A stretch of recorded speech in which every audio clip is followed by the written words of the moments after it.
Hi guys, मी कपिल देशपांडे. लेट्सअप मराठीवर तुम्हा सगळ्यांचं खूप खूप स्वागत आहे.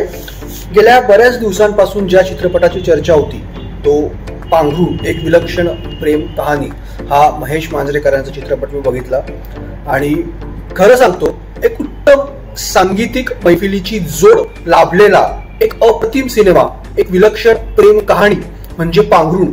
एवढंच मला करावंसं वाटतंय. म्हणजे पोटभर जेवण केल्यावरती आपण तृप्तीचा तो ढेकर देतो, तसंच काहीसा हा चित्रपट बघितल्यावर तुम्हाला होईल. कारण कलाकारांचा अप्रतिम अभिनय, कोकणाचं कॅमेऱ्यात टिपलेलं सौंदर्य, सोबतीला एक से बढ़कर एक सदाबहार गाण्यांची मैफल, अजून काय पाहिजे.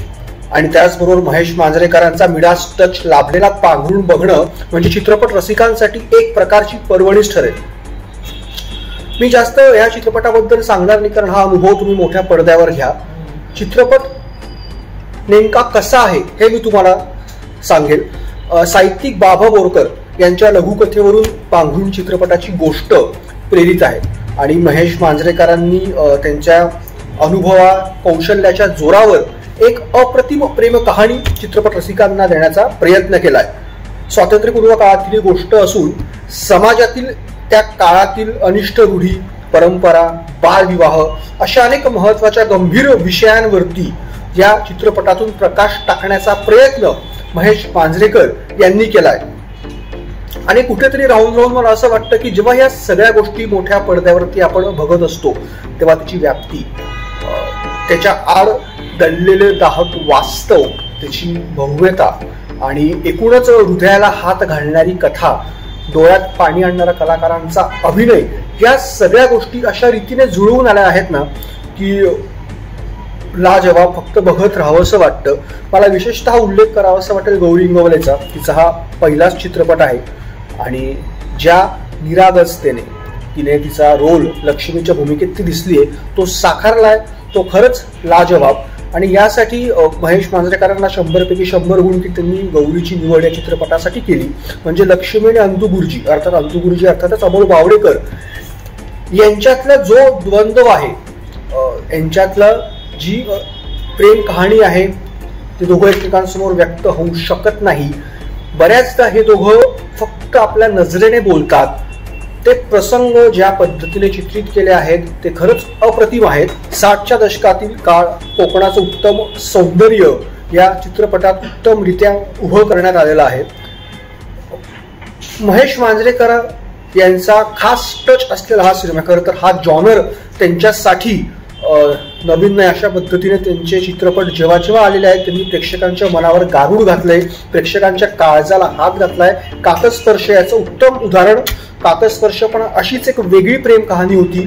त्याच्या एक पाऊल पुढे जात पांघरूण तुम्हाला एक वेगळा अनुभव देण्याचा प्रयत्न करतो. महेश मांजरेकरांची एक वैशिष्ट्य आहे की ते गोष्ट अगदी साध्या, सोप्या, सरळ पद्धतीने मांडतात आणि पांघरूण पण तशीच आहे. त्यात कुठेही फिल्मीपणा तुम्हाला वाटत नाही. म्हणजे लक्ष्मी जी आपल्या वडिलांच्या वयाच्या अंतू गुरुजींशी जेव्हा लग्न करून त्या घरात संसार करायला जाते तेव्हा तिच्या मनाची होणारी घालमेल, नवऱ्याकडून तिच्या असणाऱ्या अपेक्षा, तिच्यापेक्षा काही वर्ष छोट्या असलेल्या मुली त्यांच्याशी तिचं जुळवून घेणं, ह्या सगळ्या गोष्टी ज्या पद्धतीने अधोरेखित केलेल्या आहेत, या सगळ्या गोष्टींना ज्या पद्धतीने विविध छटा देण्याचा प्रयत्न करण्यात आला आहे तो खरंच लाजवाब आहे. आणि महेश मांजरेकर सरांना याबद्दल खरं तर हॅट्स ऑफ की असे विषय मराठी प्रेक्षकांसमोर आणणं हे खूप मोठी गोष्ट आहे. चित्रपटात टोटल 9 गाणी आहेत. म्हणजे वैभव जोशी, हितेश मोडक, सलील कुलकर्णी, पवनदीप राजन, अजित परब अशा एक मातब्बर संगीत दिग्दर्शकांनी या चित्रपटाला संगीत दिलंय आणि ही सगळी 9 गाणी ऐकताना तुम्ही तृप्त होतात. हा एक सांगीतिक अनुभव आहे. जसं मी मगाशी म्हटलं की ही एक विलक्षण प्रेम कहाणी असून सांगीतिक मैफिलीची एक वेगळीच जोड याच्यात तुम्हाला बघायला मिळते. सोबतच संत तुकाराम आणि संत सावतामाळी यांचे 2 अभंग देखील चित्रपटात येतात.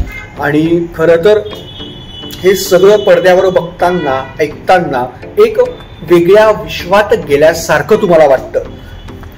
अमोल बावडेकर हा स्वतः उत्तम गायक, त्यामुळे जी काही भजन असतील, अभंग असतील, गाणी असतील, ती सादर करताना त्याला विशेष अडचण आली नसेल असं मला वाटतं. आणि त्याने खूप अगदी सोप्या पद्धतीने आणि एकदम सरळ याच्यात अंतुगुर्जी रंगवलेला आहे. गौरी इंगोलीची लक्ष्मी भाव खाऊन जाते कारण संपूर्ण चित्रपटाची मदार तिच्या खांद्यावरती आहे. जसं मग अशी म्हटलं की तिचं निरागसपणा, तिचं असणं, तिच्या मनातून घालमेल ती उत्तम पद्धतीने मांडली आहे. अमोल वावडेकर आणि तिची जोडी पडद्यावर बघणं हे एक ट्रीट असणार आहे. कारण जसं वडिलांच्या वयाच्या अंतुगुर्जींबरोबर जेव्हा लक्ष्मीचं लग्न होतं, विधवा विवाह त्यातून दाखवण्याचा प्रयत्न करण्यात आला आहे, तेव्हा तिच्या मनात काय घालमेल असते, वडिलांच्या हट्टापायी ती ते लग्न करते आणि त्यानंतर तिची होणारी तळमळ, तिची होणारी शारीरिक तळमळ असेल, मानसिक तळमळ असेल, या सगळ्या गोष्टी ज्या पद्धतीने गौरीने अधोरेखित केल्या आहेत ना, त्याला खरोखर हॅट्स ऑफ. सोबतीला प्रवीण तरडे असतील, विद्याधर जोशी असतील, रोहित फाळके असतील, सुरेखा तळवलकर असतील, या सगळ्यांनी तेवढ्याच ताकदीने कामं केली आहेत. विशेषतः मला प्रवीण तरडेंचा आवर्जून उल्लेख करावा असं वाटतो. म्हणजे प्रवीण तरडेंची एक वेगळी इमेज आहे, त्या इमेजला छेद देत या चित्रपटातलं पात्र त्यांनी रंगवलेलं आहे. त्यामुळे जास्त काही बोलणार तुम्ही फिल्म थिएटरला जाऊन बघा. एकच सांगतो की एक विलक्षण प्रेम कहाणी ही पांघरूण आहे. जसं की चित्रपटाच्या मेकर्सने पण म्हटलंय की दशकात एखादी अशी कलाकृती बनते, तर यस, मी त्यांच्या मताशी पूर्णपणे ॲग्री आहे. कारण दशकात एखादीच कलाकृती अशी बनते.